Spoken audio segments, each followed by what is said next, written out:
rejection. So I'd love to get your thoughts about how do aspiring farmers cope with the concept of rejection and the realities of rejection. So how do they break through that barrier and just keep going and fighting for this dream? To answer those questions, I can delve and that's one good thing about farming. It teaches you lots of lessons. And my favourite saying, and I was actually still, even though I've been going around the country speaking and that, I was still actually working on a dairy farm up until Christmas time, and I used to tell people that I was working with or that I was managing that there's one thing that dairy farming taught me. If I wasn't learning something that day, I needed to seriously check my pulse because basically you must be dead if you're not learning something, because dairy farming in particular, teaches you something new every day. You'll see something that you might have been in the game for 30 years like I had been. You'll see something that day that you've never seen before. And that's good. And it builds up like a big encyclopedia of knowledge in your head. But I think using the drought I can use the drought situation on our farm to answer your question, because it taught me the biggest lessons, and lessons of connection and relationships were the thing that helped us get through for that first initial part of the drought. Because if we didn't have those connections and relationships, we wouldn't have survived from day one, because, sourcing feed and all that. But also I think dealing with that concept of rejection, and it was Mother Nature that was rejecting me at that stage, and it was, how did you get up every morning and keep going and keep that dream alive? And I think it's just that if you've got that passion to be a farmer, getting up every morning, regardless of what you're confronted with, it just happens, because, that's what you want to be. And I fought hard for that dream. Obviously, at the end of the day, things were stacked against us because we were a new business, and the drought continued on, and basically we're probably in a position that, and it's funny that I say this now, but I'm still friends with our bank manager that we had back on the farm in those days, and he even says to me now, if I had had the skills I've got now, then I could have helped you differently. And that, that's history, and you can't change that. But at the end of the day, having connections to people around you that can help you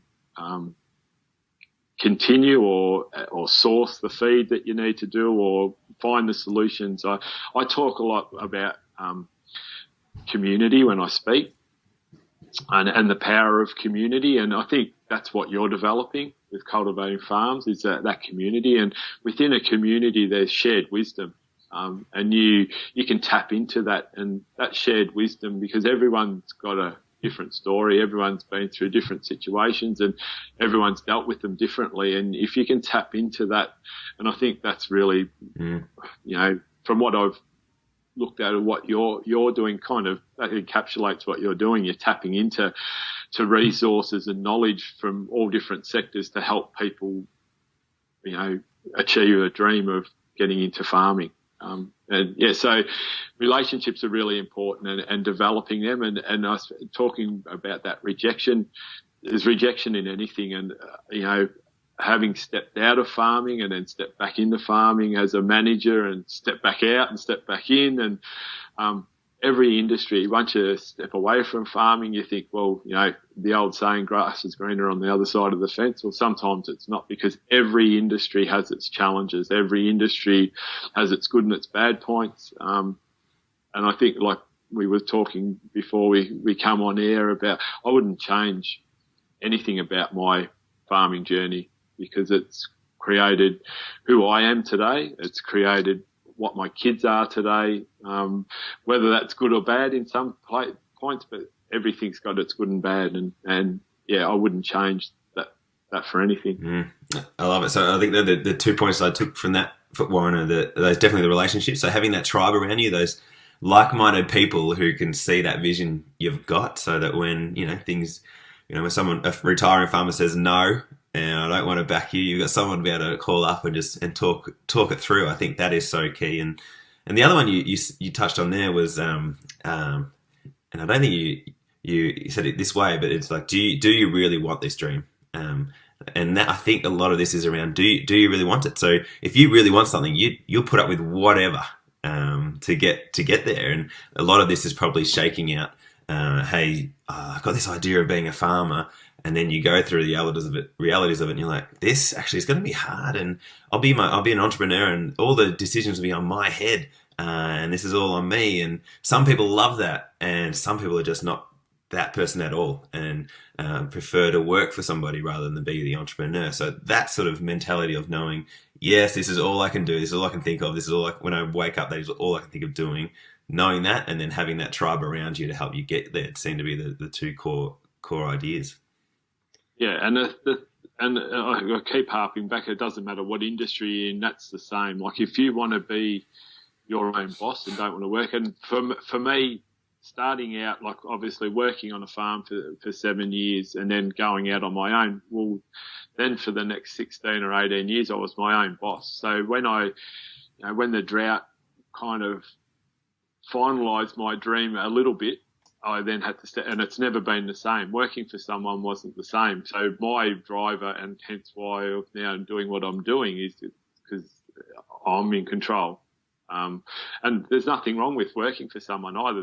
There is avenues for everyone. There's pathways for everyone. If you want to be in agriculture or in farming, there's all these pathways. Farm ownership is one of those pathways, and you can be a manager, but you've got to develop the skills to get to that stage. You can't just step in and, which is a misconception of a lot of younger people these days that think that, I don't want to buy a farm, I can't, but I'll be a manager. Well, that doesn't happen. Like you can be, but you've got to have the knowledge behind you to be a manager.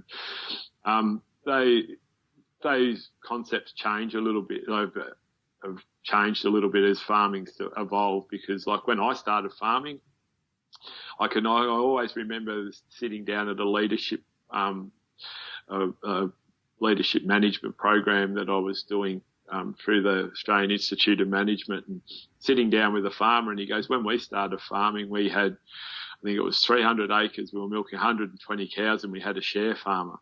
Well, that doesn't happen these days. And farming families have then evolved into bigger farms where they employ people and all that. And it's just where you want to get in the industry and what you want to do. And I suppose what your perception of risk is, and there's lots of things that come into it. But if you've got that dream of, and look, and I know lots of people now, some younger families as well that are, in fairly trying conditions at the moment, especially in the dairy industry, are making their way quite successfully, but also probably not traditionally either. So they're farmers and dairy farmers foremost, but they're entrepreneurs as well, and they're diversifying their business a little bit as well, and might be producing cheese or their own milk or whatever it is.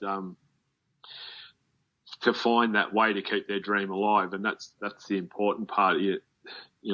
As I keep harping back to, everything in life has got its challenges, and everyone's got to find their own way of making it work. So if farming's what you want to be, and you want to be a farmer, you'll make it work. Obviously, for me, moving away from the farm and then managing farms, that was something that I loved too, because I was able then to go into businesses that I would have never been able to afford myself, and then develop my skills further. So it was and plus, like, we'd been just the way our farming journey evolved, it probably put us under too much pressure from the start, and so that was the pathway I took, because I was passionate about continuing to be a farmer, even though I didn't have my farm anymore. But going back to when we were younger, that wasn't an option. I didn't want to go and work for a bigger farm or be that manager. I wanted to be the one that called the shots and made my own decisions. Thank you for your attention and for watching this video. Click here or somewhere to watch more of our videos. If you're new here, please do subscribe. We want more of your attention. We want to get you inspired to get onto your farm. Let's get you farming.